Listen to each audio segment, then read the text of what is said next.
Hi, y'all. Have you ever accidentally written a 23-page research paper? Well, I have made this paper available to you at bit.ly/Kendrick Halftime. And yes, this video is for those who did not get the halftime show, who did not like it, who just wanted it to go straight back to the game. And to be honest, I wasn't a big Kendrick Lamar fan before this, and I never purposely played his music. And actually, the song Not Like Us annoyed me a little. But after watching this halftime Super Bowl performance, it changed everything for me. This wasn't just about entertainment, it was a cultural, historical, and political statement wrapped in art, symbolism, and storytelling. So let's dive right into it.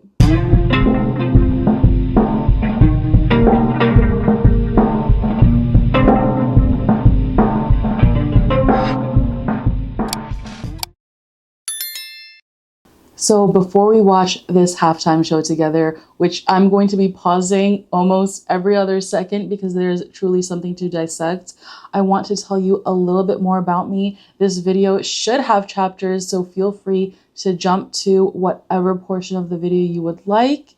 And I have spent years studying marketing, journalism, and advertising. So I kind of get when a performance is deeper than it looks. This one layered messages about race, power, media, and control so much that I spent over 20 hours researching it before making this breakdown.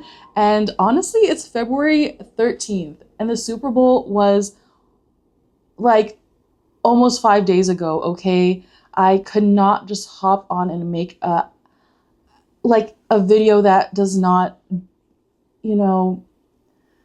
kind of honor this performance without doing my due diligence.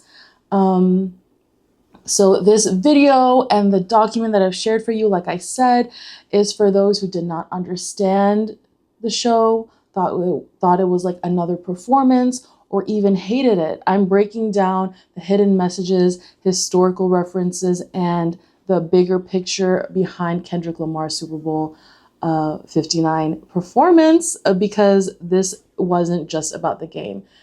It was about the game of life, okay? And how we're all playing it, whether we realize it or not. So let's get into it. And yes, I did watch every single minute of the game as well. Hello Eagles, they played so phenomenal. I wasn't on either side. Okay? I literally wasn't, because I know this person loves both teams, so whatever. And this video is also for Pearson Education, McGraw-Hill, and all other textbook publishers that teach history in public schools. I attended both private and public schools, and I strongly believe we need to understand where we come from and how our countries were built in order to better understand society and government, instead of living in a haze most of our lives. And yes, this channel is about consciousness, the different dimensions we are living in. And there were two clear instances of manifestation involving two prominent women who played a role in this halftime show. And we'll talk about that towards the end of the video. But the main focus is the symbols presented throughout the halftime show. Yes, I would not call myself a Kendrick Lamar fan. I've never purposely played one of his songs, or even when his latest music went viral. In fact, Not Like Us, the song, annoyed me until I saw this live version of it. Kendrick Lamar is the first rapper to ever headline the Super Bowl. And instead of relying on fireworks and fancy gimmicks, he used the platform to send a message through art and music. This is something that I can deeply appreciate. He has won 5 Grammys and now performed at the Super Bowl within the same week. And it was not just about entertainment, it is about something bigger. And why I feel okay to analyze this, other than why I feel qualified, other than the 20 hours that I spent watching this Super Bowl halftime show. Let me first introduce myself properly. I am a trained journalist. I call myself a backpack journalist, which is what my degree is in. My undergrad is in broadcast journalism and written journalism. I also have a master's in marketing, a master's in science and marketing with a concentration in advertising and branding. Like I mentioned, I researched this for over 20 hours. My personal background and perspective, I've experienced different walks of life, which I believe gives me a well-rounded perspective on this performance. Financially, I grew up feeling less than sometimes because I did go to a private school during my younger years. And then I felt pretty rich at some points in my life, my adolescent teenage years, because then I went to a public school where most, switching from private to public is a totally different like scene.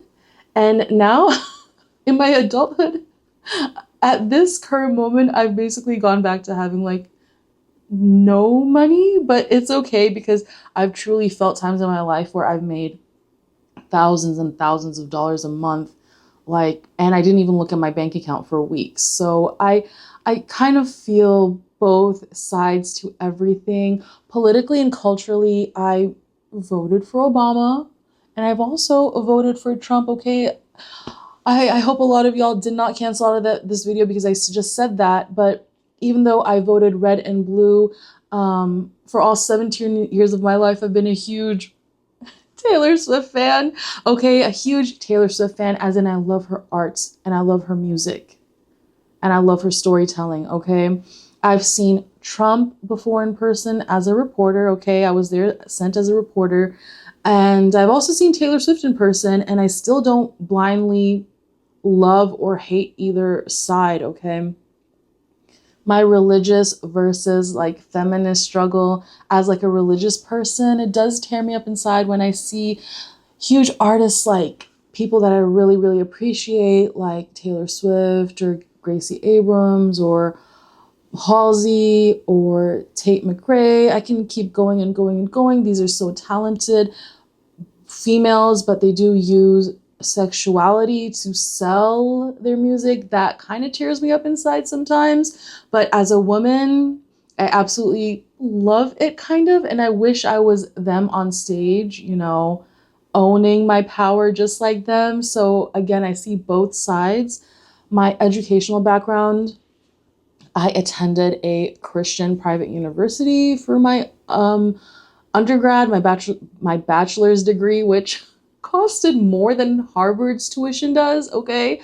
I also went to, like I mentioned, a public high school. Then I went to a public university for my master's. And yeah, I've worked at huge corporations like the headquarters of AT&T. I've also worked at small startups that consisted of all Black teams, where I was pretty much the only light-skinned person in the room. I also worked for cool startups, like the first jersey sponsor of the Dallas Mavericks.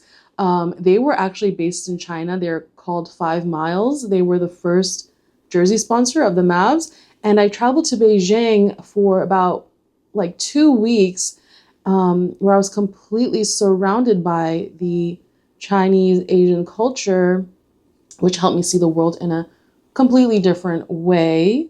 And let's get back to this halftime show. I hope my credentials help you out just a little bit. This is an educational, a research kind of video. So yes, why this halftime show matters.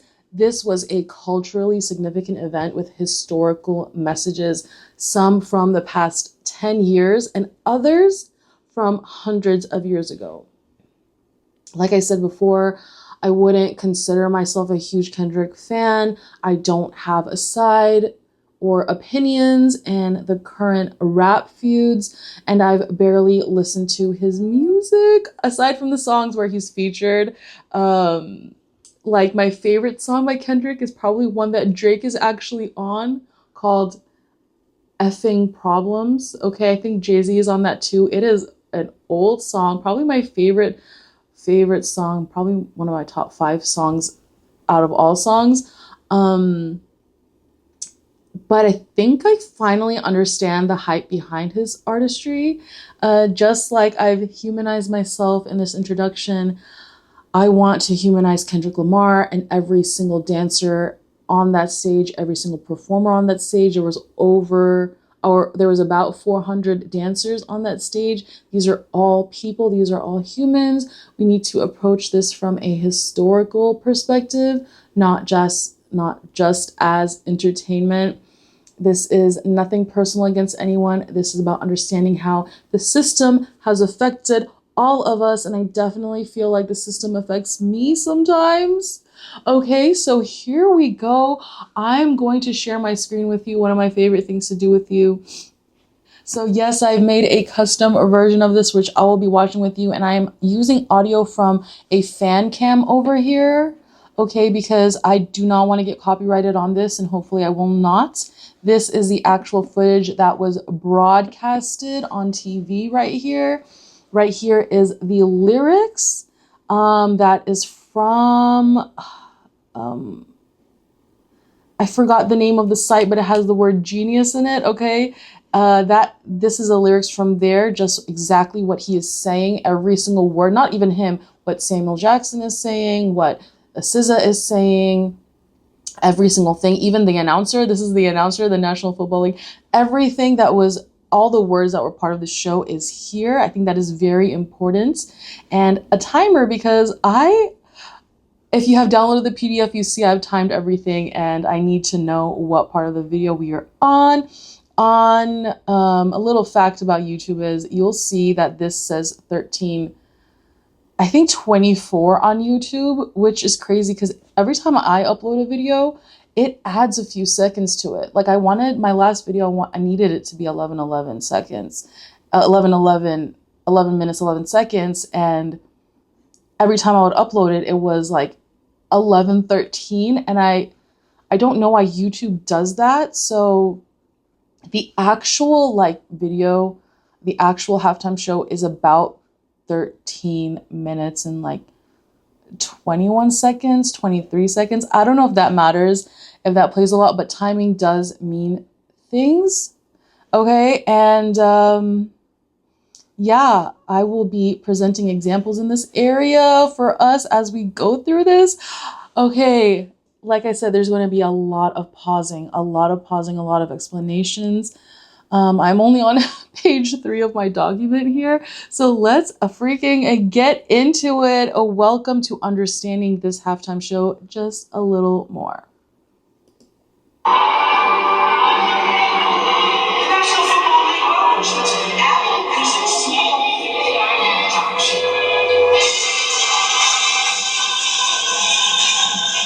I love this intro, by the way. Okay.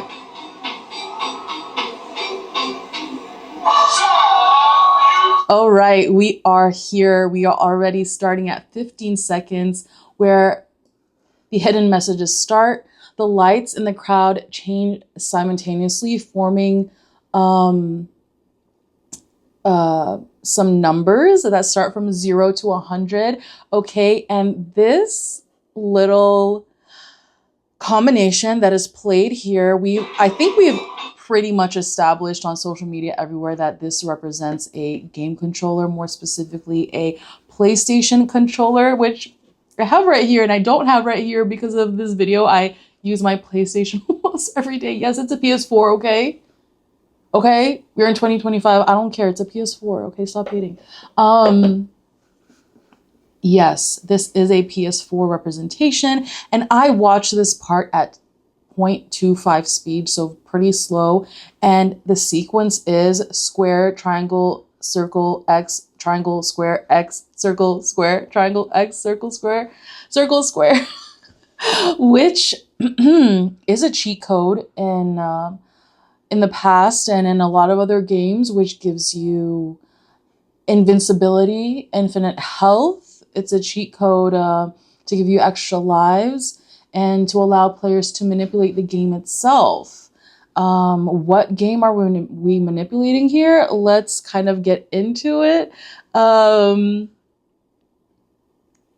We often talk about the Matrix and reality manipulation. This cheat code symbolizes controlling reality, a theme frequently referenced in life these days, where people are like, will you take the red pill, blue pill, like kind of a cheat code that we're in the Matrix. So he's maybe using a cheat code. And this ties into Kendrick's messages about waking up to hidden truths. And it could also definitely mean Kendrick has always exposed corruption, racism, and power structures. If this is intentional, which I think it is, this sequence could symbolize hacking or breaking free from the system. The entire Super Bowl set is essentially a prison yard inside of a game controller.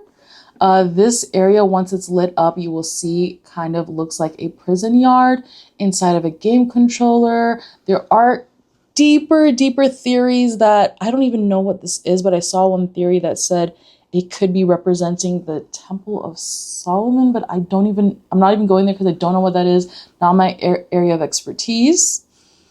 So let's keep going.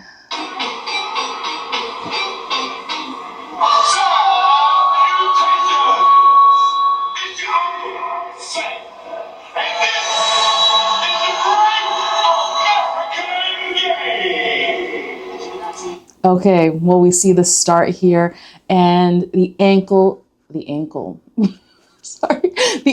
Sam and the Great American Game. When my first time I watched this during the Super Bowl, I literally didn't even question it. I thought they were talking about the Super Bowl, the Great American Game of the Super Bowl. And I was wrong. I was really wrong. Who is Uncle? Why do I keep saying that? Who's Uncle Sam really? Okay.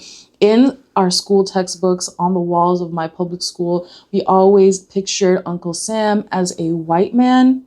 Here, Kendrick flips the imagery completely. And obviously, he's not talking about the Super Bowl at all. He's talking about the game of life.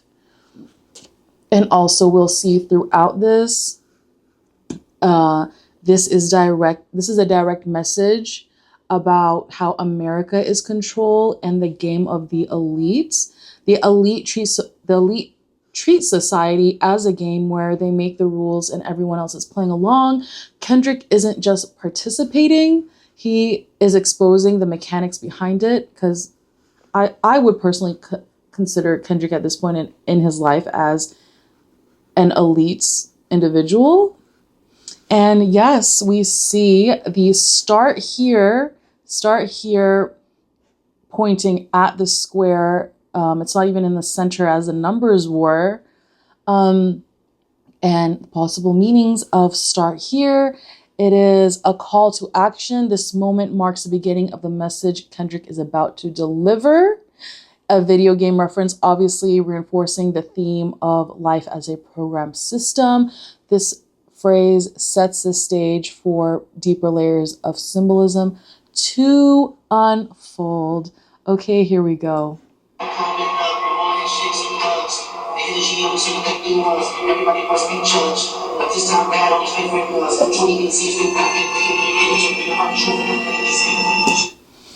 All right. Yes, I told you we're going to be pausing every single few seconds. The first symbolism or symbol we see here is the car. This car mirrors the teaser and the video Kendrick released 2 months ago called GNX. I haven't personally listened to that album. I've only listened to the teaser once I found out about this. And I actually thought the teaser was pretty cool. In the teaser, Kendrick is rapping an unreleased song.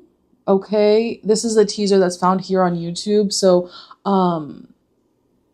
I will link it. It is linked in the PDF. And obviously you can just Google GNX.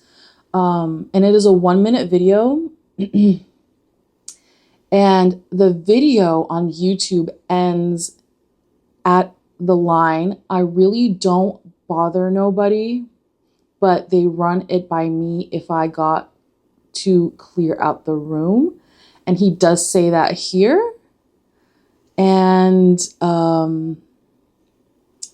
right at the 1-minute mark, once we reach here, it is when he starts a completely unreleased verse and version of this song.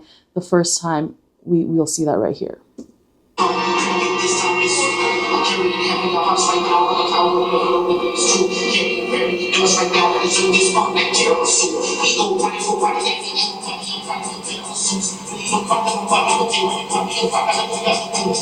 So that is where the GNX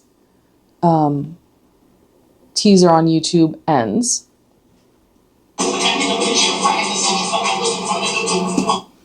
So his first line that no one has ever heard, "You would not get the picture if I had to sit you for hours in front of the Louvre." I'm assuming this video here is going to be about an hour or something. So maybe after watching this video, you guys do get this picture. 1 minute. We are only 1 minute into the show here, you guys. Kendrick Lamar delivers a powerful statement about perception and understanding. "You would not get the picture if I had to sit you for hours in front of the Louvre." I don't know why I actually really like that line. What does this mean? He is telling the American public that even if he explained everything to them, they still would not understand. The truth is right in front of them, but most people refuse to see it. In case you don't know, the Louvre is one of the most one of the most famous museums in the world. It houses some of the most iconic artworks in history, yet many visitors only stop to take pictures instead of truly understanding the artworks inside of the Louvre. Of course, we know about Mona Lisa by Leonardo da Vinci, one of the most well-known paintings ever, yet most people don't fully grasp its significance. Just like Kendrick Lamar's performance, it's easy to look at, but hard to grasp the deeper meaning. One of my favorite paintings in the Louvre, which fortunately I've gotten to see in person, is "Liberty Leading the People" by Eugene Delacroix. I hope I said his name right. And this painting represents the French Revolution, symbolizing freedom, rebellion, and fight for justice. And I didn't even know that this was a famous painting. I just knew the images because of the artwork that is featured on Coldplay's album, one of my favorite all-time bands ever. But when I got to see this artwork in person, it totally changed my perspective of even the album itself. Just like these famous works of arts that I just mentioned, Kendrick's halftime performance is filled with symbolism that most people will overlook. He is saying, you can stare at something all day, but if you are not truly paying attention, you will never understand it. All right, here we go. I don't even know if I should keep playing because there's so much. I'm going to just rewind a little bit.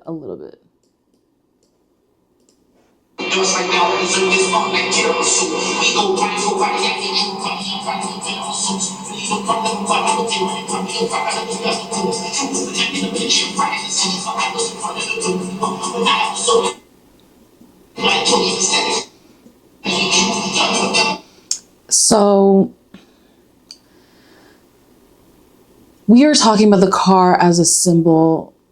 The imagery here, as so many bodies are literally coming out of this black car. I'm getting chills talking about this because it was one of the most probably horrifying things I learned in school. This immediately reminded me of the history books that I read as a child. Specifically, to me, it resembles images of enslaved Africans in packed ships.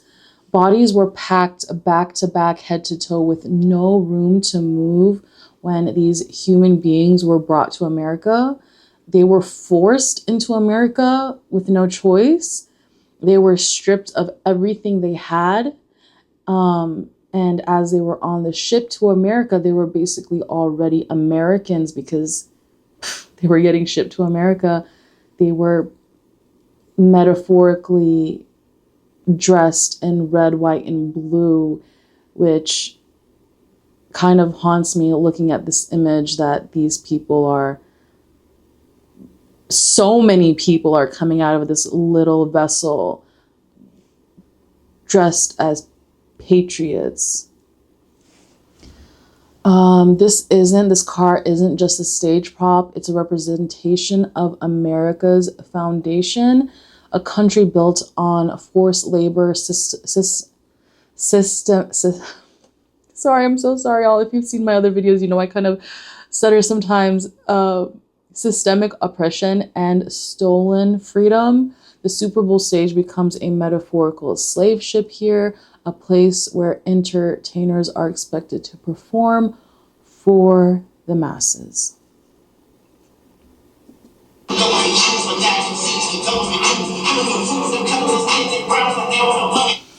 And we are back to pausing because he just said this line. I'm so sorry, y'all. He just said this line.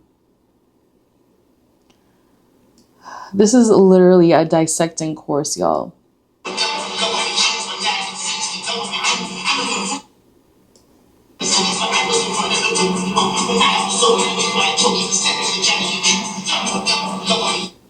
So right here, he says, started with nothing but government cheese, but now I can seize the government too. Government cheese was a staple in low-income households, often distributed as part of welfare programs. This line highlights Kendrick's journey from poverty to power, but more importantly, he adds, now I can seize the government too. Remember, y'all, the United States of America's president is in the audience for the first time ever that a president of the USA has attended the Super Bowl. Kendrick isn't talking about literally owning the government. He's talking about stopping the system from within.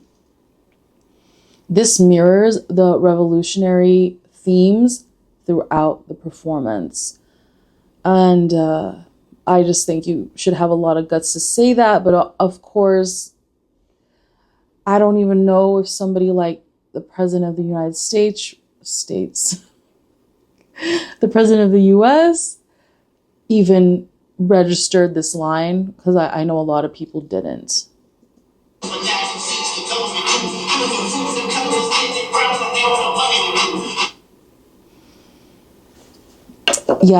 Yeah, sorry, the lyrics are so important here. I'm not sorry, but I'm sorry that it's literally back to back to back, okay?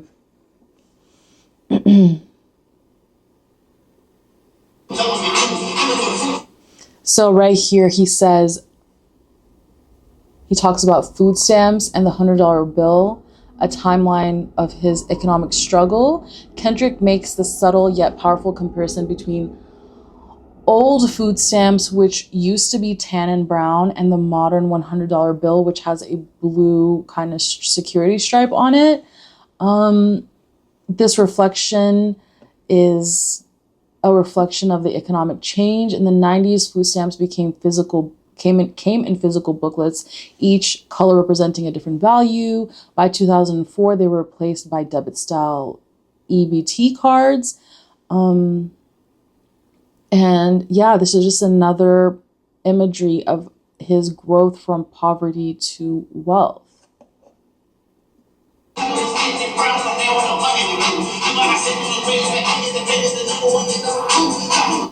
So right here, I'm not going to talk about his feud with anybody, his feud with Drake. I might dip into it a little bit, but this is not the center of this discussion at all. These lines may be referring to ongoing feuds, but that's not the focus, like I mentioned.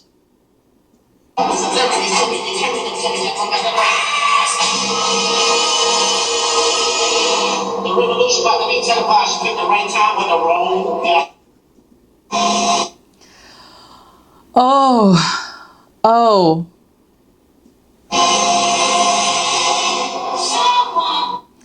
So that right there, the revolution will not be televised. At this moment, Kendrick flips one of the most famous protest slogans in history.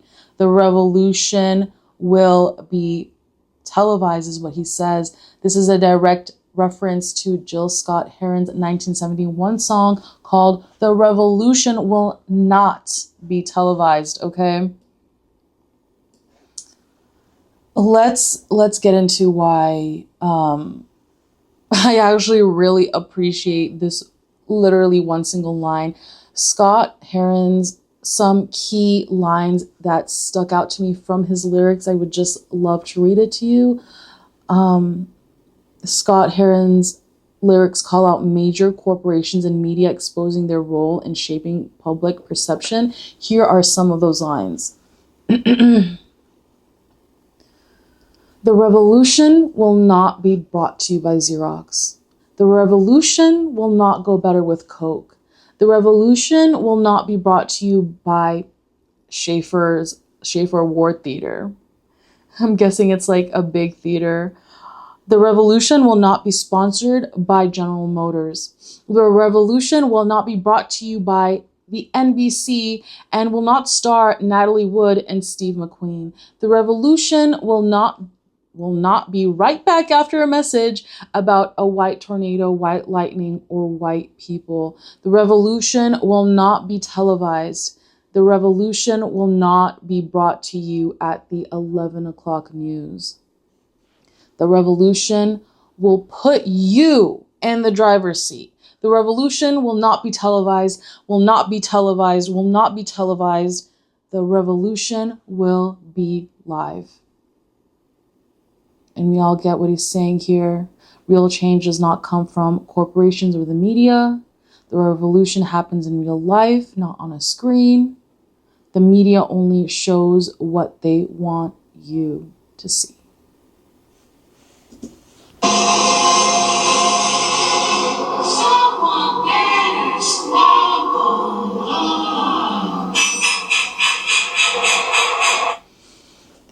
The colors in this performance, and I will mention something very surprising towards the end of this video about colors, but right here, this is where color symbolism begins to take center stage. We see all the dancers wearing red, white, and blue, the colors of the American flag. However, throughout the performance, the people dressed in white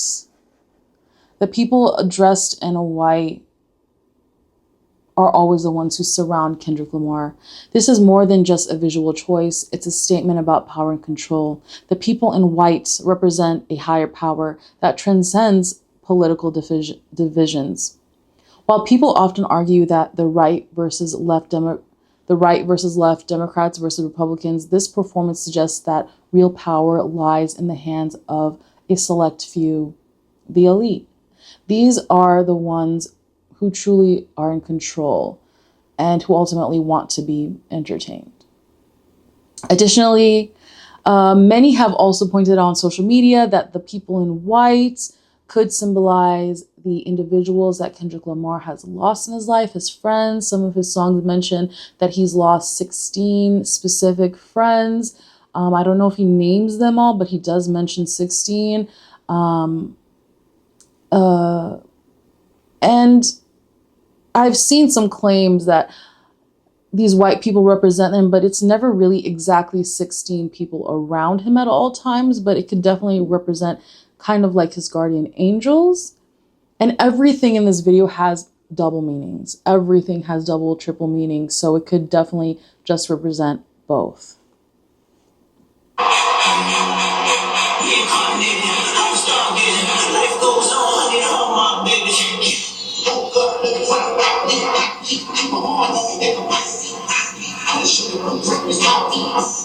So while this is playing, you know, the cultural significance of Squabble Up, it was released in November 2024. It does carries a deep historical cultural meaning. You know, the word squabble up usually means to like fight but here you see everybody's dancing. This song incorporates elements of West Coast hip hop, G-funk, hyphy, and mariachi, paying a homage to California's rich musical diversity. It also does sample Debbie Deb's 1984 freestyle hit "When I Hear Music," connecting past and present music styles. The lyrical message in Squabble Up, Lamar does criticize inauthentic storytelling in rap, calls out artists who focus more on image than real life experiences. He reinforces his reputation as a truth teller in hip hop, pushing for music that reflects real struggles and raw narratives.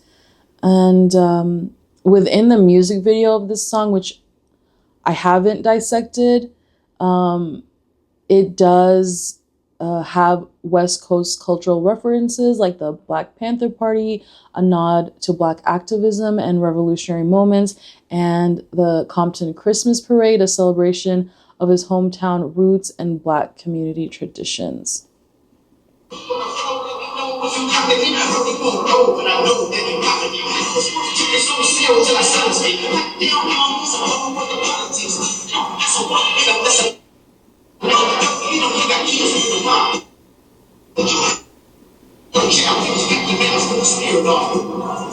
Sorry, I just want to talk about his outfit a little bit. I'm trying to get like a good shot. So Kendrick Lamar's custom blue leather varsity jacket, it was designed by a very famous designer. I'll show you a video of that later in this. And it features the word Gloria across the front. The reference is to his closing track, Gloria, from his 2024 album GNX. And the song Gloria serves as a metaphor of his penmanship and artistic journey, personifying his craft and glory it brings him. This jacket also has the words PG Lang on the back, which is the name of his entertainment company co-founded by him. And it does have the word Compton above it, a tribute to his hometown. On his left arm, the patches read the upcoming Grand Nationals tour with SZA and his album GNX, and the right arm displays nods to his tracks Not Like Us and Peekaboo.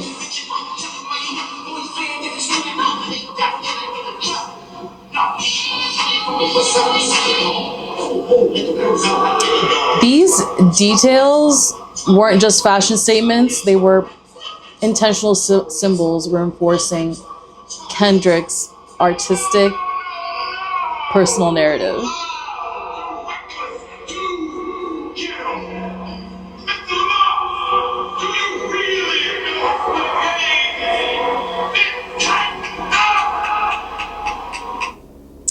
At this point in the performance, Uncle Sam asks, "Do you really know how to play the game?" The phrase, like I mentioned, squabble up, can carry multiple meanings. It could mean defending oneself, both physically and verbally. It could mean handling business and standing your ground. It could also mean engaging in battles, metaphorically or literally. So, Samuel L. Jackson here, personifying America, and probably what every person who did not like this performance was thinking,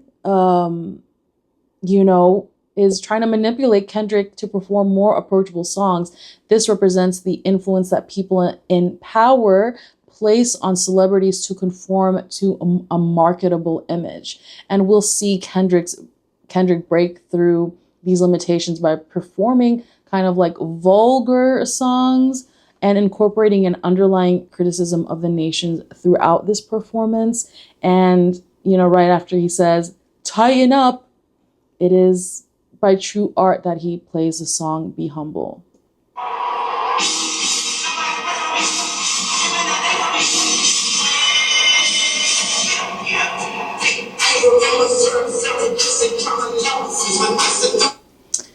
So here we do see the American flag, okay? And it's obviously divided. We've seen this all over social media. Actually, let's just rewind a little bit here. I need to rewind just a little bit. This is probably not the best way to rewind.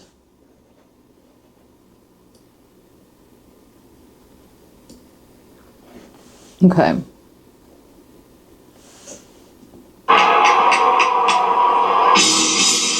So this is what is very interesting to me.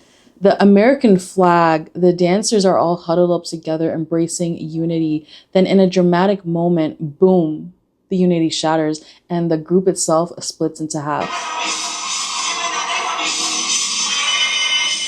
This is a direct representation of America's cultural divide. Later in the performance, Kendrick explicitly states that this is bigger than the music. The split of the flag symbolizes opposing sides on every issue, like race, politics, class, and more. The meaning behind this song, Humble, it was actually released in 2017, and it's probably one of his most impactful and popular songs. It became an anthem for self-awareness, for humility and authenticity. The musical and cultural impact of this lead single from his album called Damn, this did mark his transition from jazz infused rap to mainstream trap heavy sounds. And of course, it repeats the phrase, sit down, be humble. And I'm sure we've all heard the song, whether we know Kendrick or not. And yeah, this part, which I've paused on, is an eerie moment for me because I don't want it to be true, but it might be true that this body language, obviously I'm not within this group and I don't want this video to be taken down, so I'm probably just going to type the word here. If you're part of this group, apparently this is a distress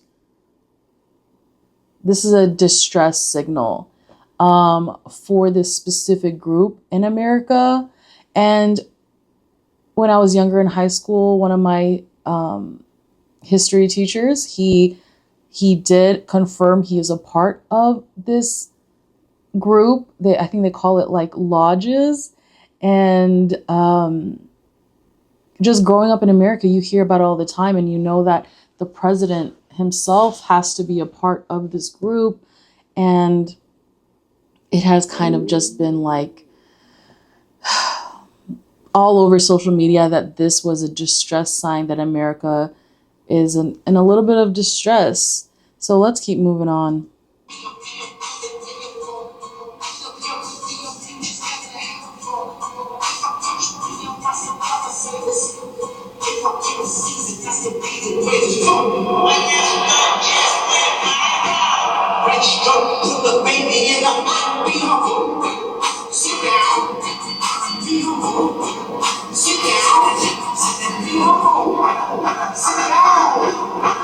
So this literally just mimics military stepping. The divided America starts stomping, resembling military formation that represents control, discipline, and conflict.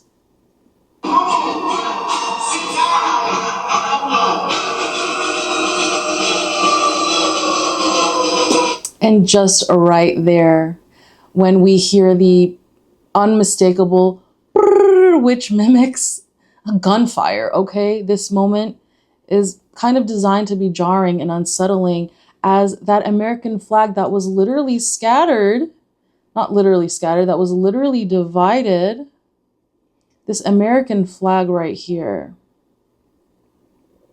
it was completely divided and still. But it's each man for himself when gunshots go off, right? Doesn't matter which side you're on. You're just there to protect yourself.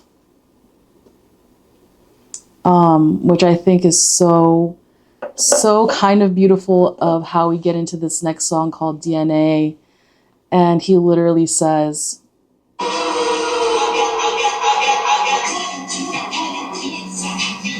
I got loyalty and royalty inside my DNA. The irony here is striking for me. Right before depicting fear, violence, and mass panic, Kendrick boldly declares who he is, where he comes from, and what is embedded in his bloodline. Who are people truly loyal to, and what does royalty actually mean, and who does royalty serve? And I know there's a little bit more backstory that his bloodline may be connected or is connected to royalty from where his family is from historically.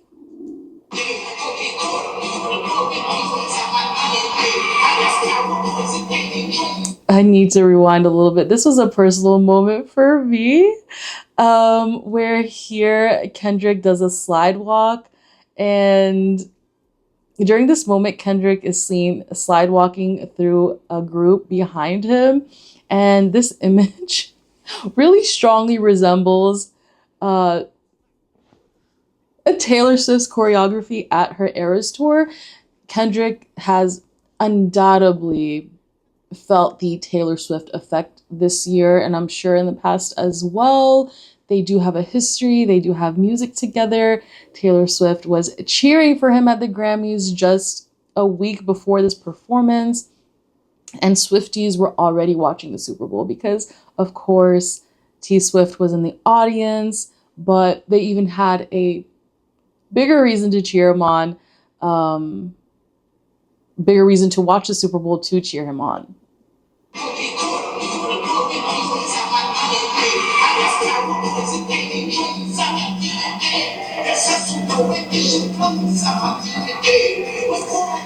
So this song, talks about Black excellence and survival. It is a cultural and political anthem. It's used in sports, protests, major media things. And here we are where it says, warning, wrong way.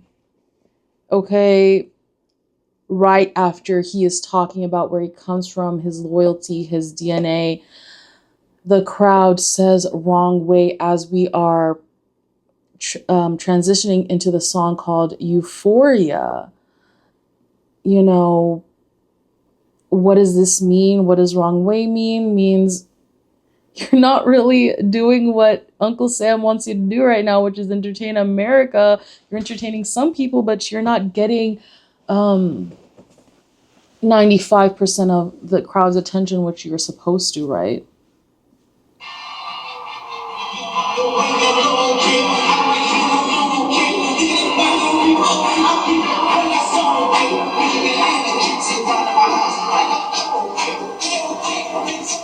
So this song, Euphoria, is a direct diss track aimed at Drake.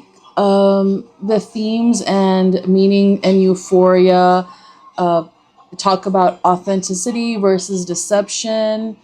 It calls out fake personas in the rap industry, mental and emotional warfare.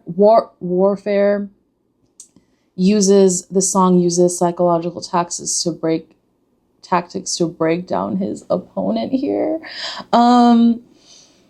There's also a lot of things in the song. He talks about his legacy and influence. He asserts himself as a superior artist to Drake. I know I don't want to talk about the feud that much, but that is what this song became famous about.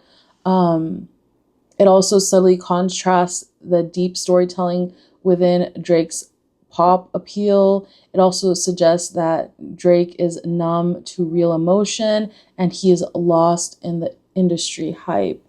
And the warning wrong way that we saw at the beginning, it does suggest that someone here has lost their way. Someone is heading in the wrong direction. And Kendrick is calling out deception and false leadership in the industry.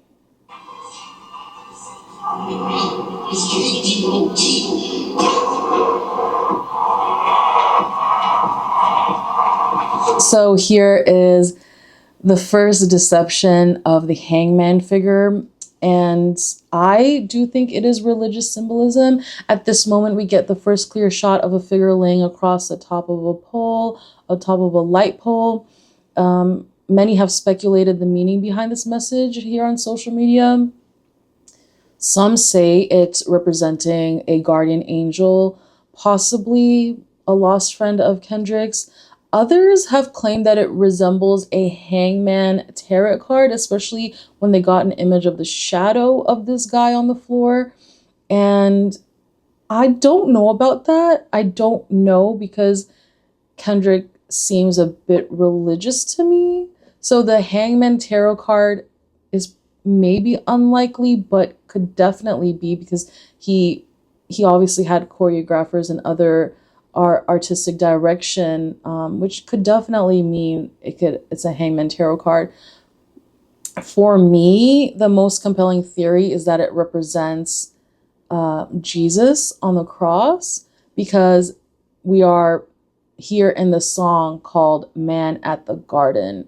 And Man at the Garden takes inspiration from the Garden of, I'm so sorry if I say this wrong, I'm so sorry, the Garden of Gethsemane, Gethsemane.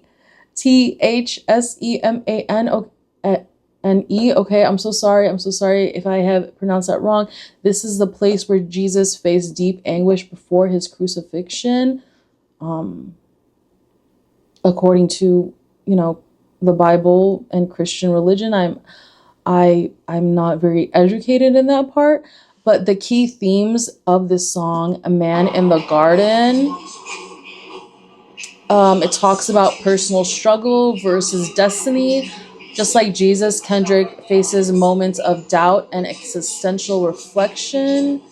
It talks about betrayal and sacrifice, explores the burden of being a leader and truth teller. It also talks about spiritual integrity versus material success, balancing worldly success with moral fulfillment. This song serves as a meditation on Kendrick's own battles with the industry expectations and the weight of his message.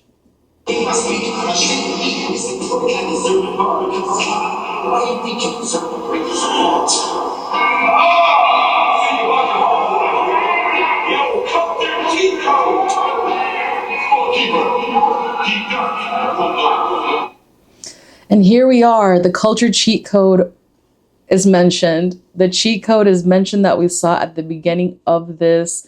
At this moment, Uncle Sam says, "You brought your homeboy with you?"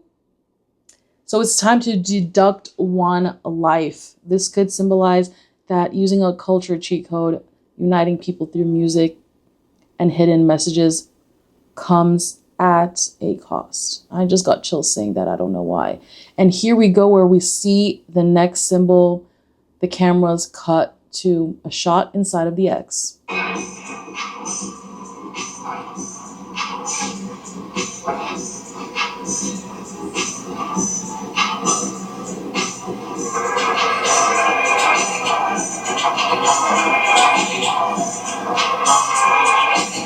This is one of the best shots ever.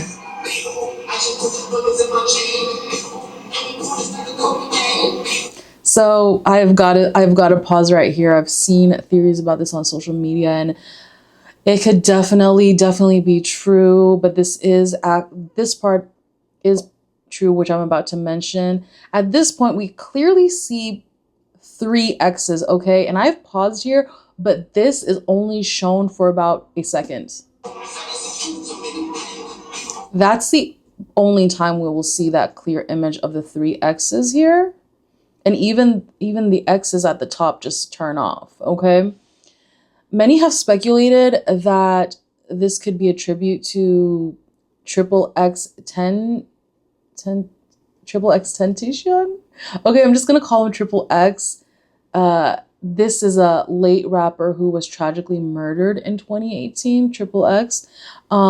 While the theory still remains unconfirmed, there's a strong connection between Kendrick Lamar and Triple X. They did share mutual respect for each other And Triple X was shot and killed during a robbery in Florida on June 18th, 2018, at the age of only 20. And Drake's connection to Triple X did accuse Drake of copying his flow from the song Look at Me. And this led to public disputes and conspiracy theories, especially after Triple X's murder. Some speculated that Drake was involved, but no credible evidence supports him. And Drake was even subpoenaed during the murder trial, but was not found to have any connection to the crime.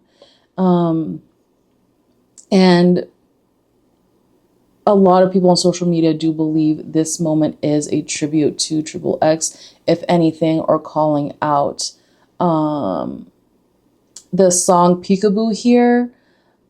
Again, it is a sharp critique of fake personas, industry power, and online bravado. Yeah, let's listen to it just a little bit more.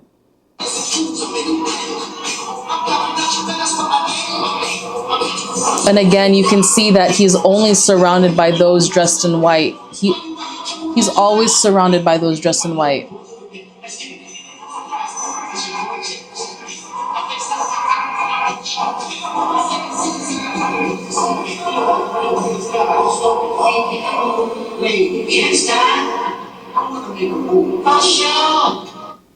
So yeah, some lines from Peekaboo, which I thought were interesting. Peekaboo, why you acting tough on IG Live, directing, calling out the internet clout chasers. Peekaboo, 80 pointers like a Kobe game, a flex comparing his dominance to Kobe Bryant's legendary performances. This song serves as both a warning and a flex. Okay, reminding listeners that real power doesn't need to be performed. It is proven, and here he's just teasing us. I want to perform the hit song.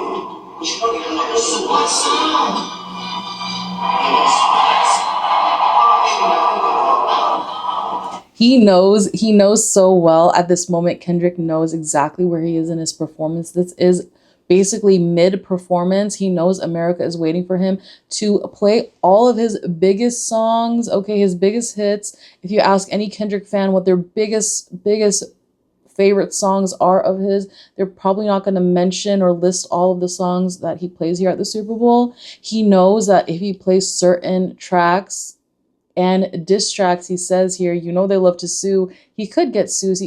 He could get into legal issues, but he doesn't seem to care. This moment is about artistic control and making a statement rather than just delivering hits for entertainment, okay? You know what?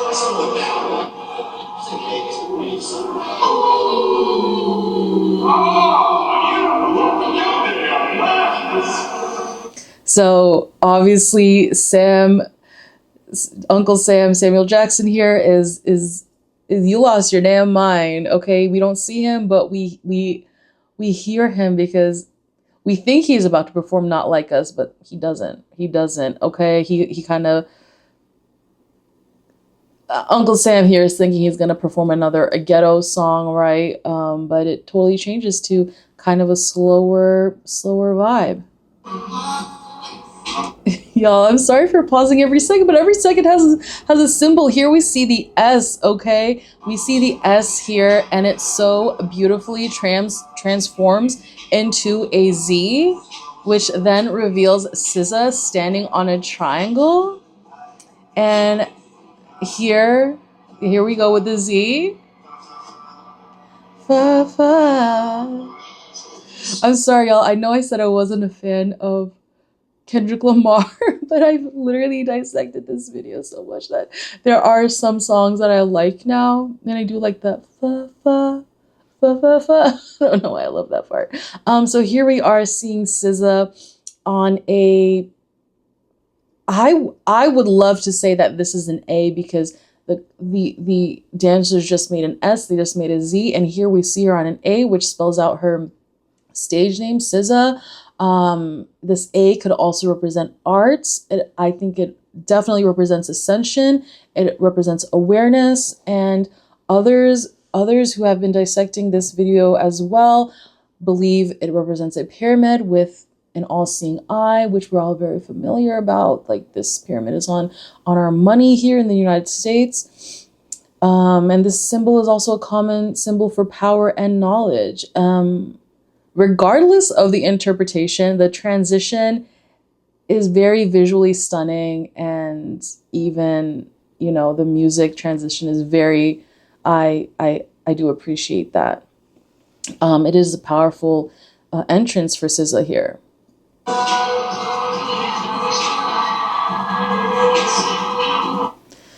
Where she says here, concrete flowers, flowers growing from the concrete symbolize beauty, resilience, and strength in adversity.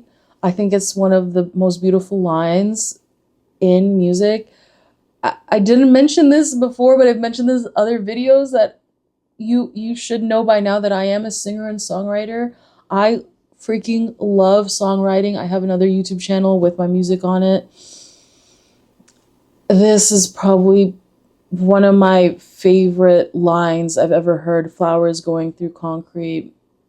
So in this world, concrete flowers grow. This also, you know, relates directly to Kendrick and SZA's journeys, rising to success despite challenges and obstacles. And I have to talk about SZA's outfit here. Her outfit in red symbolizes that red and blue are finally meeting, kind of hopefully reinforcing the theme of unity. And I have to appreciate her outfit for other reasons. She is not hypersexualizing herself here, making a statement about her female power without objectification. Obviously, she is a beautiful female. Can't do anything about that. We don't want to. Of course, everyone's beautiful in their own way, but she is not, through her clothing, is not hypersexualizing herself.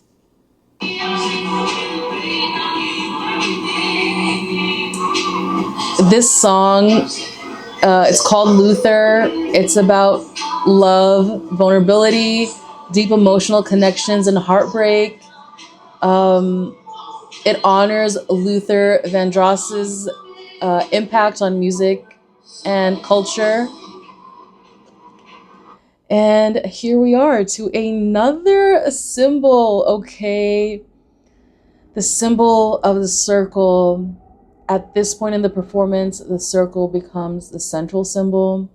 We see people moving up and down this circle, which is basically an endless loop, okay?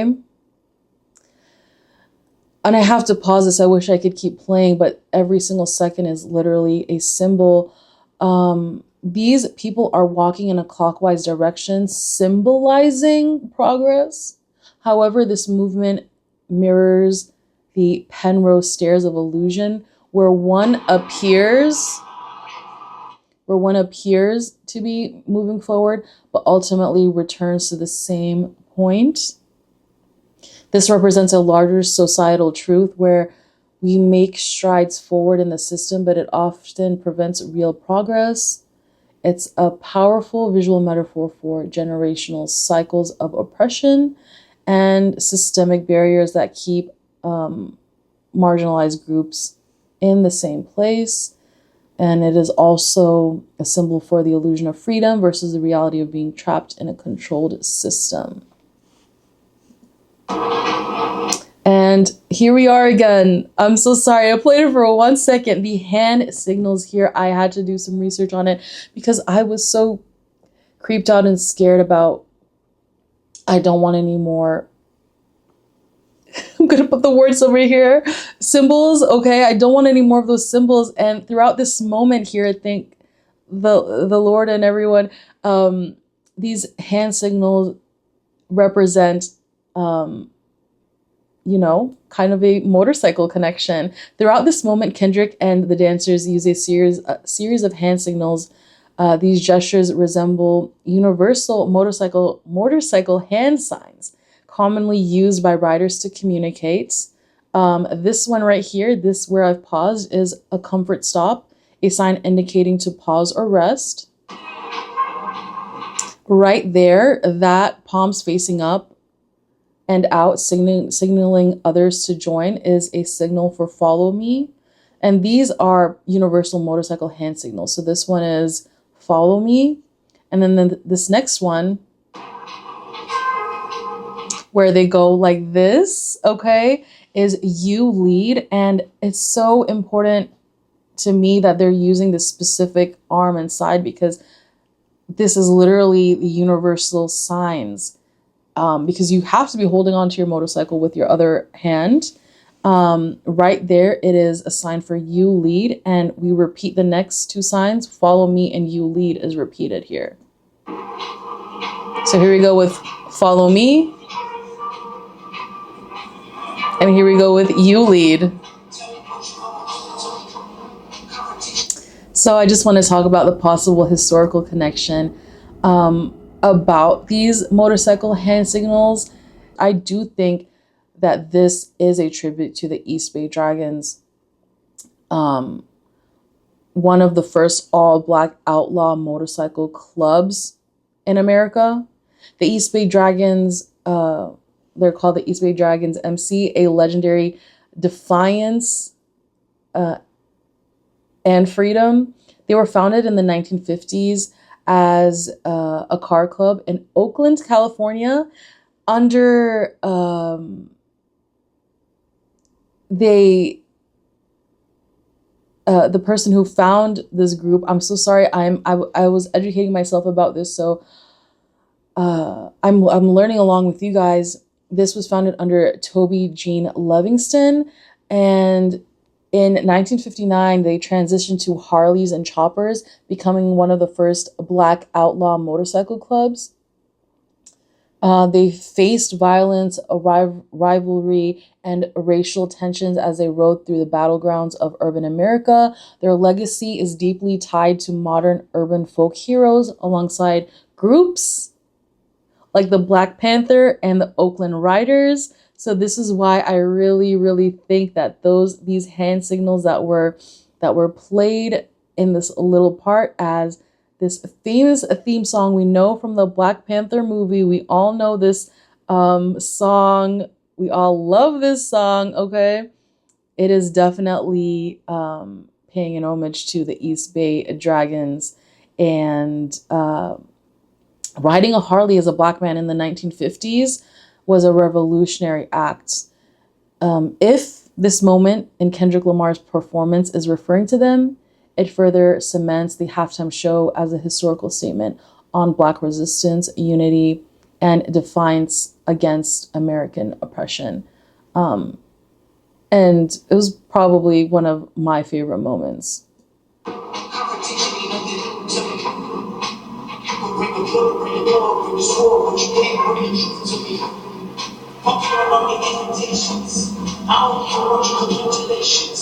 I recognize your false confidence. Promises solid in conversation. I hate those that kill. So right here, as the performance continues, the movements of the dancers strongly resemble field labor. You know, right here, you can clearly see that.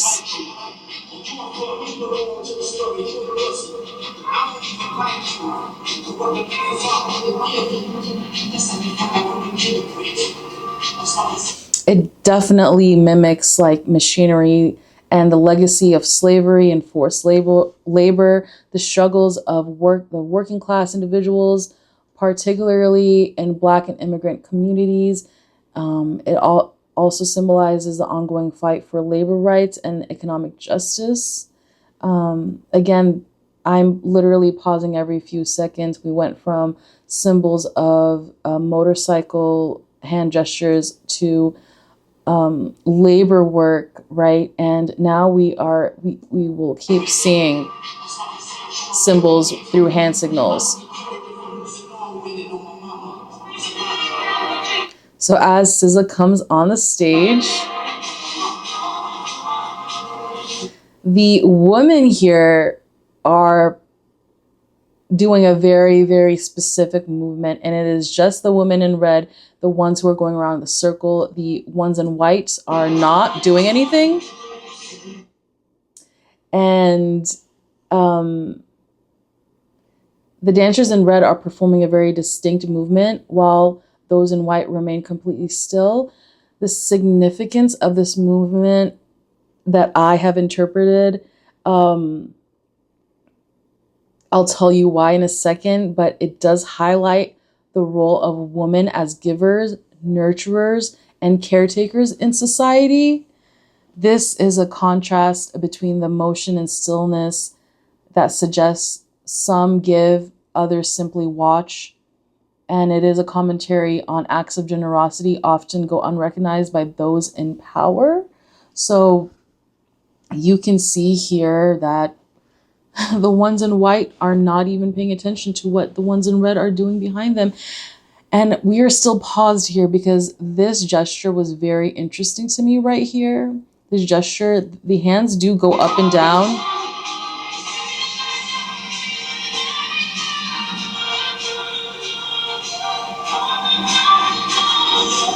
So the women do go up and down with their hand, but it is pretty much at the same point here. And this gesture, it can be found in yoga, it can be found in some other religions. Yoga is not a religion. It is a practice that you do to connect with yourself. It could be considered religious, but this right here is a symbol of a Buddhist, like a Buddhist icon, and it's called Varada Mudra. And the Varada Mudra is a gesture of giving. It symbolizes charity, compassion, and the act of giving. The hand position, left hand extended downward. The left hand is kind of like out. The palm facing outward. Okay. The fingers, the 5 fingers actually represent generosity, morality, patience, and effort. Patience, effort, and meditative concentration.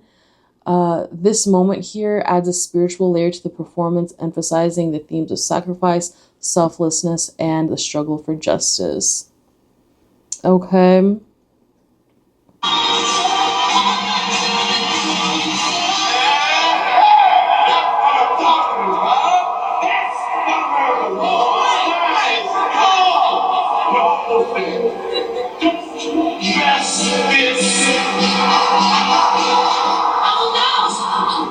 Okay, here we go. Uncle Sam's shift from control to enjoyment, okay?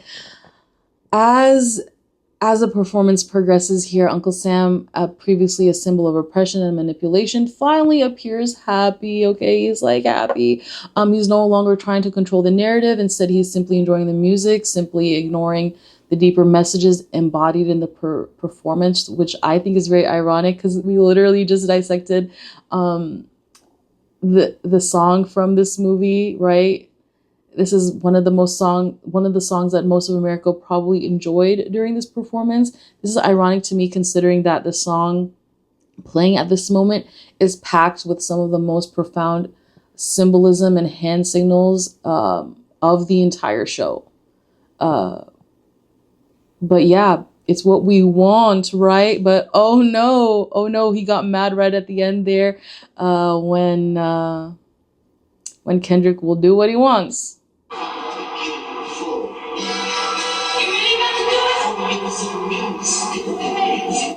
Okay, right here, we talked about that he mentioned that this is a cultural divide. He just said that.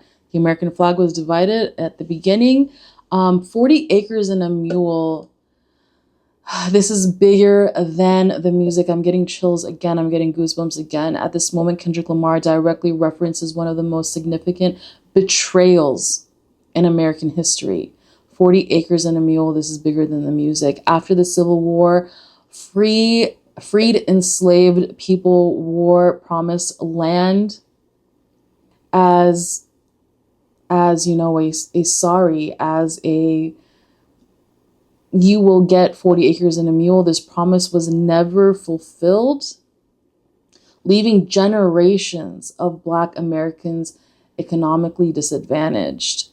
This phrase, 40 acres and a mule, has since become a symbol of systemic failure and unkept promises. By including this reference, Kendrick reminds the audience that the fight for justice isn't about just today. It's about generations of oppression that still impact society. Okay?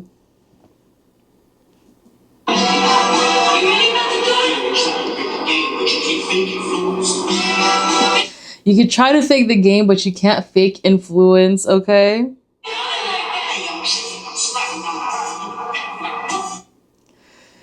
Oh my goodness. We are so deep into this. We know that President Trump is in the audience, okay? Okay. He has an undeniable presence in the room. And Kamala Harris has just lost the election despite significant media efforts to promote her. And I do believe, like I said, everything he's doing here has so many layers, but I think this also suggests that while her influence online was pushed heavily, the system did not ultimately rig the game to allow her to win. This subtle moment highlights the complexity of political power and public perception. And of course, you know, we can connect this little meaning to anyone who's trying to chase influence online.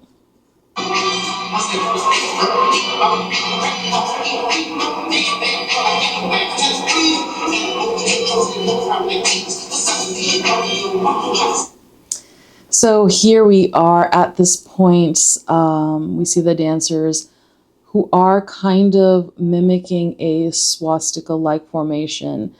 And yeah.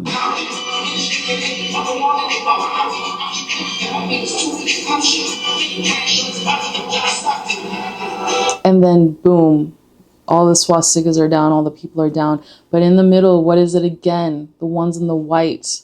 The ones in the white have survived and they are up.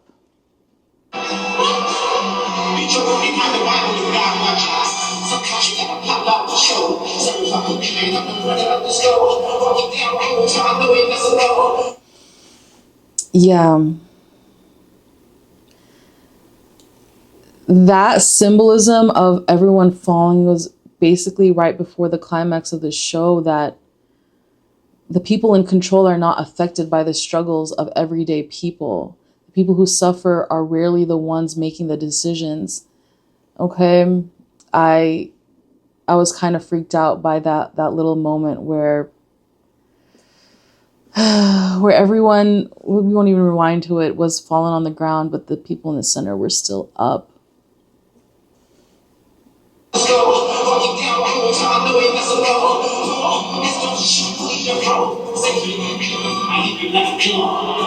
And right here, we see the dancers performing dramatic movements like they're reviving a fallen body.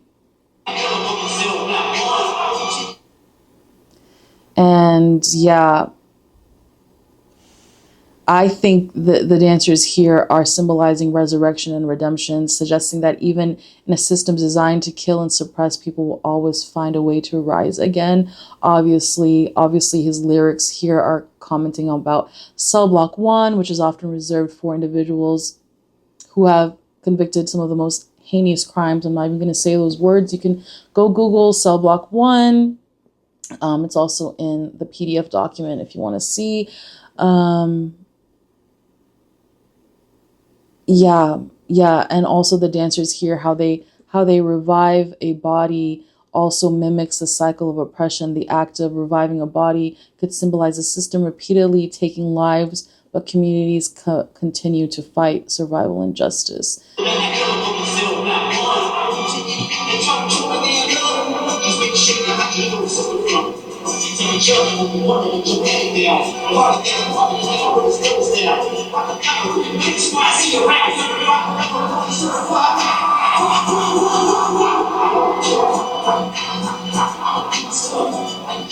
You tired?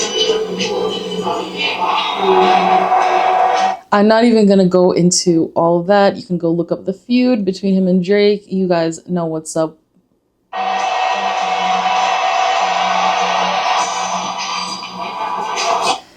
So this right here gave me a new appreciation to the song. Like I mentioned at the beginning of this video, I was kind of annoyed by this song when I heard it on the radio, okay? Like, okay, like we're not like you, whatever, okay? But this here also has a double meaning. They not like us.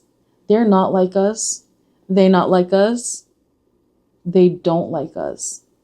They don't like us. They don't like us. What are we supposed to do about that? And this most iconic moment, Serena Williams' moment of justice and legacy on display. At this moment here, we witness a powerful tribute to Serena Williams, a moment that goes way far beyond her feud with Drake. Or the rumors. Okay, a lot of people are saying she did this dance at Wimbledon. No, she didn't. It was a similar dance at the Olympics, I believe, which was on Wimbledon grass.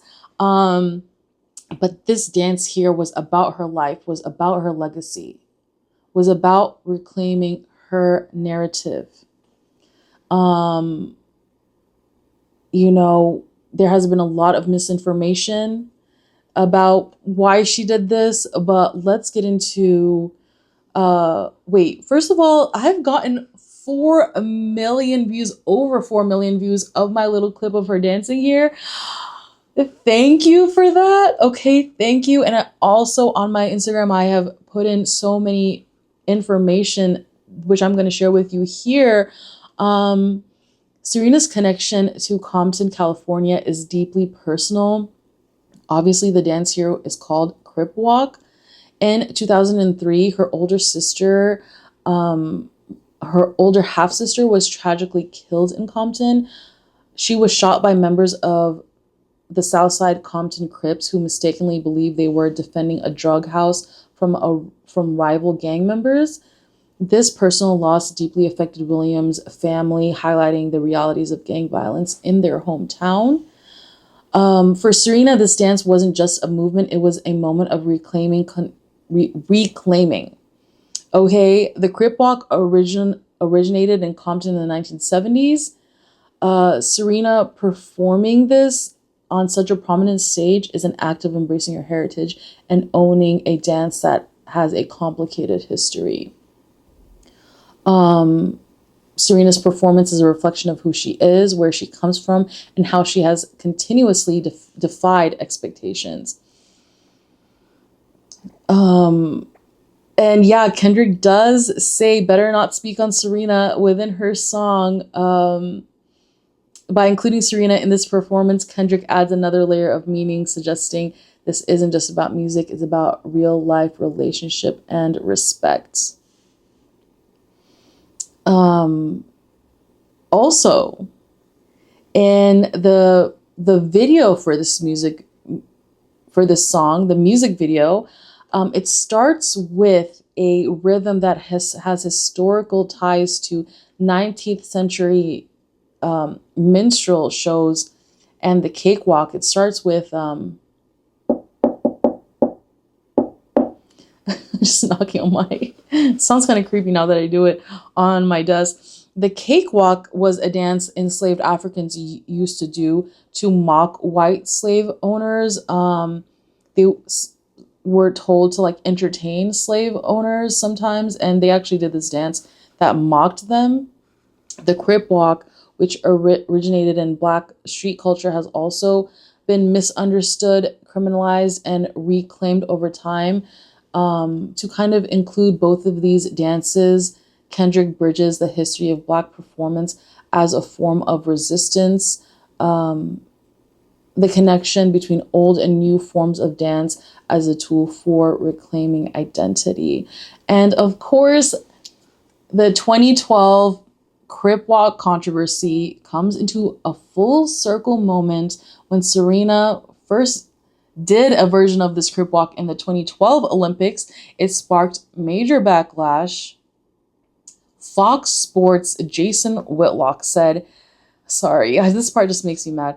Her doing this at the Olympics was akin to cracking a tasteless X-rated joke inside of a church. LA Times Bill Plaschke, I don't even know how to say his name, said it shows she was, separated from the violence and death associated with that dance. Serena recently laughed off this criticism, saying if she had done this at Wimbledon, which people were saying she did, she would have probably been fined. Okay, she did do this at the Olympics, but she did not do this at Wimbledon. And fast forward to 2024, she is now doing, she is now doing this dance on her own terms. Okay, one of the biggest stages in the world. She took the moment that once brought her controversy and turned it into a moment of power and pride. And of course, the most meaningful, I want to just pause on her where she looks like amazing, because she does look amazing. The most meaningful impact of this dance is Serena Williams is a 43 years old, amazing powerhouse. She's a businesswoman. She's a mom. She is embodying her own legacy. She's embodying her confidence and power. She obviously looks great. Yet that icons never ever fade. And she has said these words herself. Icons have to have moments. And this was a moment. She did not say it about this performance, but she has said that line before. And right here, Kendrick cleverly times, "Are you my friend?" Immediately after Serena is shown on the screen, Kendrick asks the audience a question, "Are you my friend?" It wasn't random. This was planned. It was strategic. And it was kind of funny that right after showing Serena Williams, who has been rumored to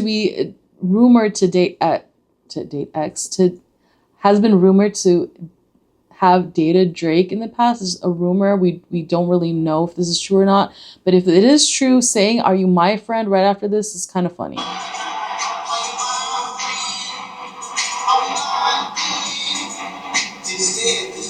And as he says, "Are you my friend? Are we locked in?" He is surrounded by a group of people, the group of friends, and they're all high-fiving each other. They all seem to be in on it, but look at all of these friends who agreed to be his friend. They start ganging up on him. This, it's almost like if they're testing his loyalty, if he's testing their loyalty. How they're ganging up on him is very interesting here. And as they're ganging up on him, what does he do? Kendrick calls out one of the friends who has truly supported his music career, solidifying here the theme of authenticity and fake alliances. So watch this.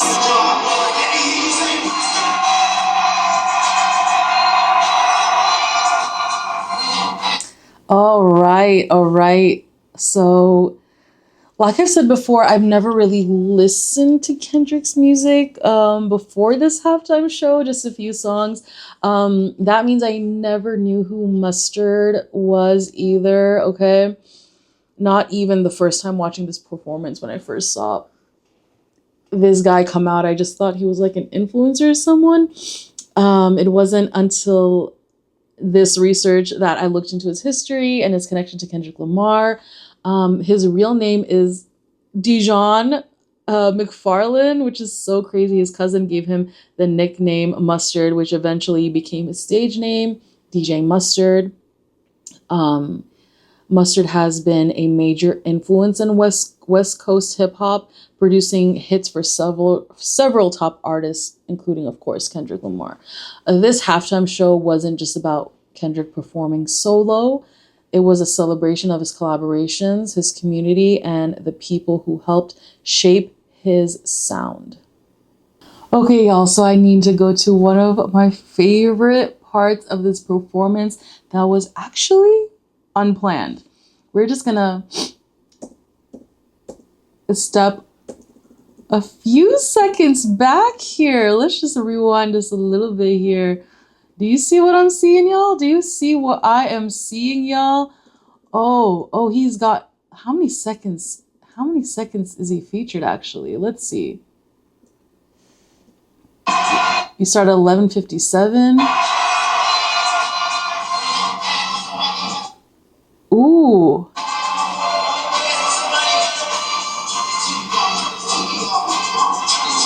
I think he got a good 3 seconds in. Did y'all see what I was seeing yet? Did y'all see what I was seeing yet? I'm so sorry. I'm so excited about this part. Because whoever this guy is has gained so much of my respect. Not even in this moment. Way after this moment when I saw an interview with him. And here we go. Here we go. We see right here. We see right here the Gaza and Sudanese flag moment. This was one of the most unexpected yet meaningful moments in the entire performance, at least for me. It happened so quickly, so briefly, but has truly made a lasting impact. And he has gone viral. This dancer who was selected as one of the 400 dancers back here. A performer waved a Sudanese and Gaza flag on stage. This was not part of the scripted performance, which I just hope somewhere in my heart that maybe it was. It happened in a blink and you missed it moment. Really, it really was. And I didn't even know this was on here until I saw it online and didn't even know that it made it onto the broadcast. And right after this moment, security tackled him and removed him from the field. But I do want to play his interview for y'all because that is how, like, powerful I believe it was. And while this was happening, ironically or beautifully, Kendrick Lamar is saying, I'm acting bad, but somebody got to do it. And also, he previously says the revolution will not be televised, but obviously he is televising a version of the revolution. But this is also a real life revolution that is happening in real time. The revolution was televised, even if it was just for a second. And so let's go ahead and play this interview here.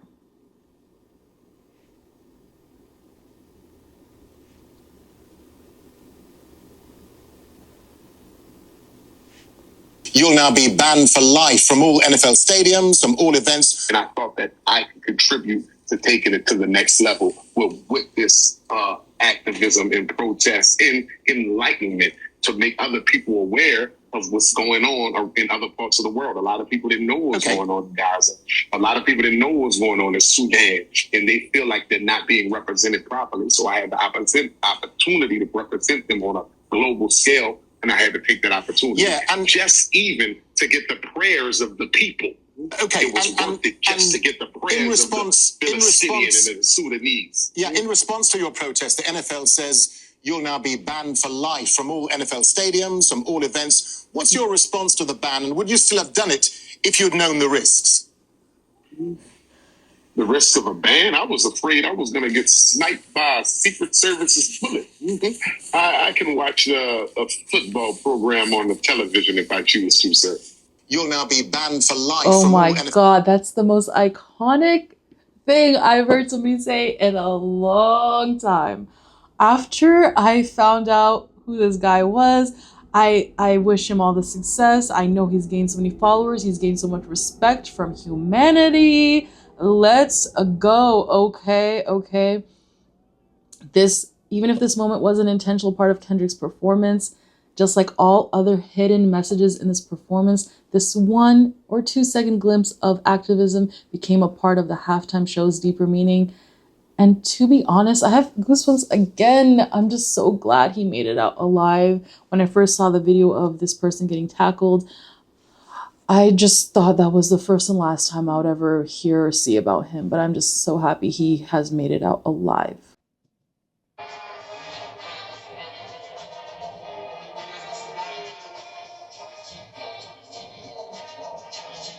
So Kendrick Lamar's TV Off is from his GNX album and is a blunt critique of media influence, distraction, and propaganda. The key themes are disengaging from the propaganda, encourages people to turn the TV off and start thinking about themselves. The false narratives and control calls out how media shapes public perception and distracts from real life issues. And awakening and self-awareness urges people to focus on reality rather than curated illusions. Okay.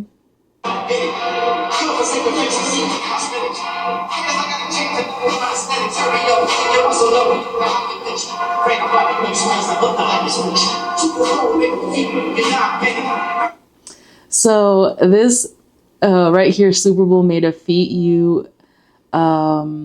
You die, I bet it. The original lyrics is actually, the city just made it sweet, you die, I bet it, which is like a kind of like a pun, because if you say it, it kind of sounds like the city just made it sweet. It sounds like you diabetic.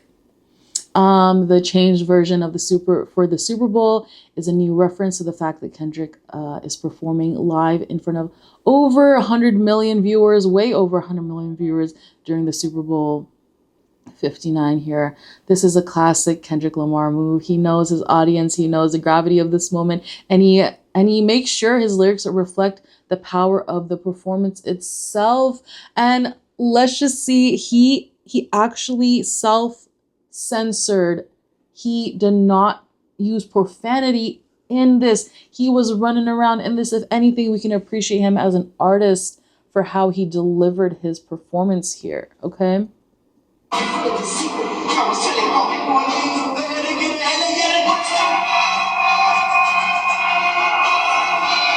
We see here the inevitable fight between red and blue. No, it's not even a fight between red and blue. Even though we've seen both sides equally divided throughout this performance, they ultimately still go at each other. Right here, we see red, we see blue, we see white equally divided, but for some reason, they still go at each other. They still run, they still fight. Despite everything that has been said in this performance, despite the messages of unity and awareness and understanding, the fight still happens. This is a moment of reflection of society itself. No matter how much knowledge we gain, no matter how much conversations we have, some conflicts will always seem inevitable.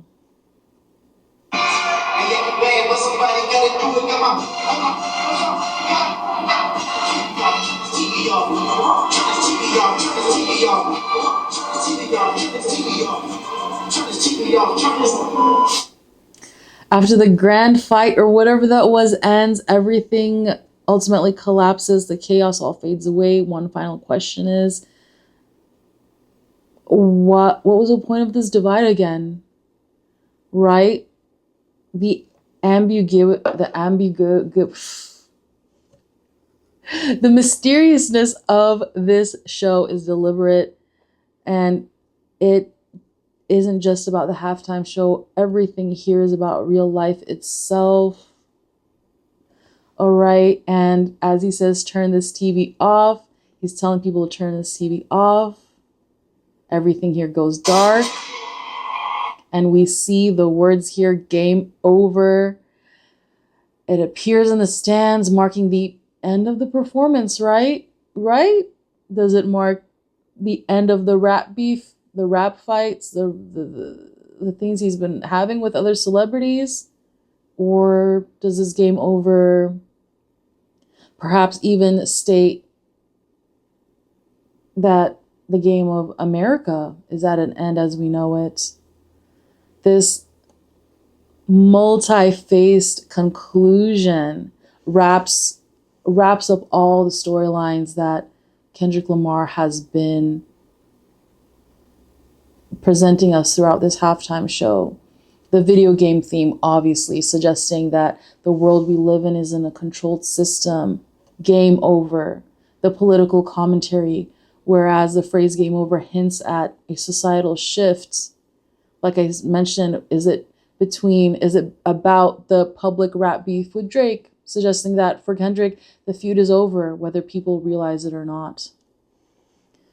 So yes, we can keep digging into this game over, meaning the political game is over. Again, the president of the United States is in the audience. You know, this could be backing Kendrick's lyrics that says you pick the right time with the wrong guy, game over. Suggesting, maybe I'm not making the suggestion, but could be suggesting that the US election has ended, and did we truly make the right choice? Game over. Pick the right time, the wrong guy, game over. The great American game is over. Black Americans are no longer playing by the system's rules. The fight against systemic racism and oppression is now front and center. And of course, game over. The illusion is breaking. More people are waking up. Game over. Waking up. That's what my channel is about. My channel is not really political. My channel is truly about spiritually waking up. This isn't just about a game. This isn't just about a halftime show or rap beef. More people are seeing through the distractions of questioning the real issues. And I want to mention something that I haven't seen anywhere else. Anywhere else, okay? We talked about colors. We talked about how he is surrounding himself with those in white the whole time. Those are his backup dancers. Those are the backup girls. They're always wearing white. We talk about red, white, and blue representing America. But has anyone here noticed that there are dancers all dressed in black? There are dancers dressed in black, but they did not play a prominent role in this halftime show. They were on the sidelines. They were barely noticed. They were barely featured. That is a direct symbolism of his message that he's getting across, that Black Americans have been put to the sidelines. Those in black barely recognized. And that was probably one of the last symbols that hit me, that wait, the black people, the dancers dressed in black did not ever have a moment. They did not ever have a true moment, except the guy with the suit and Gaza flag. He had his moment for sure, at least after the show was over. Turn this TV off. Turn this TV off. Turn this.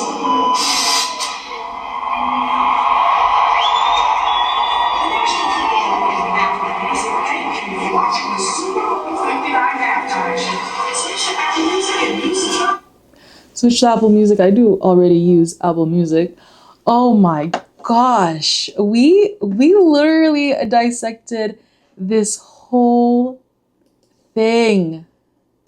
We dissected this whole thing. So I just want to talk about the numbers really quickly. And I want to talk about what I promised y'all about how manifestation played an amazing role in this. I'm so happy if you're at this point in the video, okay? The game's peak viewership was 137.7 million viewers.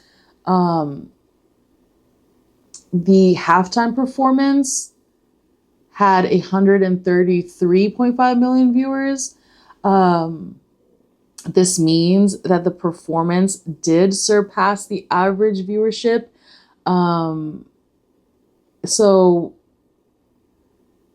post halftime drop, viewership fell to 127.7 million, meaning 5.8 million people tuned out after Kendrick's performance. So I guess turn the TV off worked for some people. I don't know, or maybe they were just here for the performance. About 5.8 million did drop out of this. Yeah, these numbers and these stats already confirm what we know, that Kendrick Lamar's performance was the event of the night. Sorry, Super Bowl. It really was.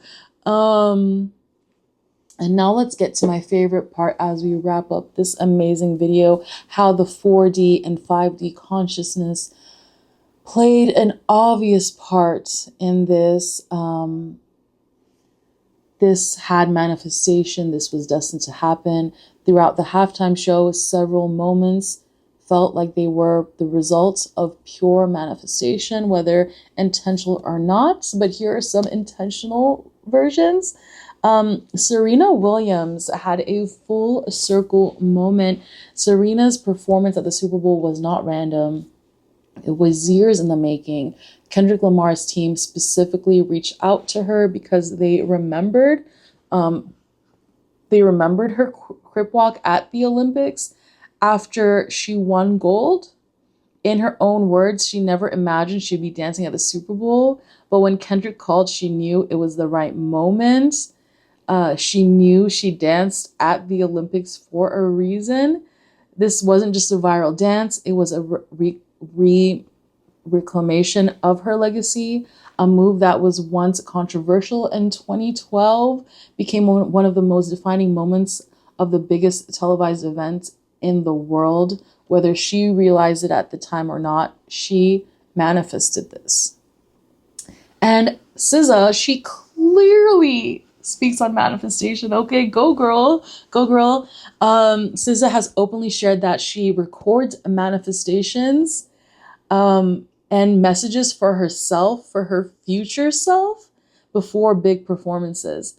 Before the Super Bowl, she taped a message to herself declaring that she would eat that. She would eat that, and she did. She ate, okay? She did eat that in the moment, and sure enough, she did. Okay, her journey has been one of transformation, physically, musically, spiritually. She has evolved over the years. She also manifested her success into existence. The halftime performance was proof that words have power, and she told herself it would happen, and it did. The law of assumption has been in play. And a funny thing that Drake manifested this moment without realizing it. One of the most ironic manifestations. Because the law of attraction doesn't care. The universe doesn't care. The universe just hears what you says and makes it real. In one of his own songs, Drake does name drop Kendrick Lamar, referring to him as someone who opened his mouth and got a Grammy. And he also made a separate reference to like bring your uncle or something. You guys can go look up this song, which unintentionally or maybe intentionally aligns with Kendrick's Uncle Sam character at the Super Bowl, which Kendrick made sure that happened. This wasn't just a halftime show. It was a moment shaped by words, energy, and fate long before it even happened. The connections, whether intentional or subconscious, are undeniable. And we are here at the end. We've made it here. My personal takeaway from the Super Bowl and my own future. One thing I realized after watching the performance is I need to be in the Super Bowl one day. Okay, there's this girl who she was in 4 Super Bowl commercials. I've spent so many years studying marketing, advertising, and the psychology of Super Bowl commercials. This show made me realize I want to be part of this industry on a bigger scale. I am a journalist, I am a marketer, I'm here on YouTube, but I would love to manifest a time that I get to be featured in a commercial that maybe I'm in the halftime show. What? And just like SZA, I'm on my own beauty journey. Looking at SZA, she doesn't even look outside her physical form, doesn't even look like how she looked 10 years ago or 5 years ago. She's completely transformed herself. Like this channel, what is it all about is my internal growth. And as I grow internally, I know it will show externally. If you go see some of my first videos on this channel, it's completely different vibe than how I am right now. And I know I will be my most beautiful self in the years to come. This was a research piece. This was an eye-opening piece for me to make with you all. And this is why I started my YouTube channel, because the journey begins from within. And after watching Kendrick Lamar's halftime show, I've learned so much about this country that I was born and raised in. And yes, I have nothing else to say other than everything I've said in this past over an hour video. Thank you so much for joining me, and I know I will see you in my next videos. I hope you enjoyed this research. I hope you let me know if I've missed anything. Please let me know. You know, at this point, I'm very interested in knowing what I've missed from this halftime show. I'm sure there are messages here and there that I missed. And I hope if you joined me here because you did not like the show, I hope this changed your mind just a little bit. And thank you so much for joining me. I will see you next time. Bye.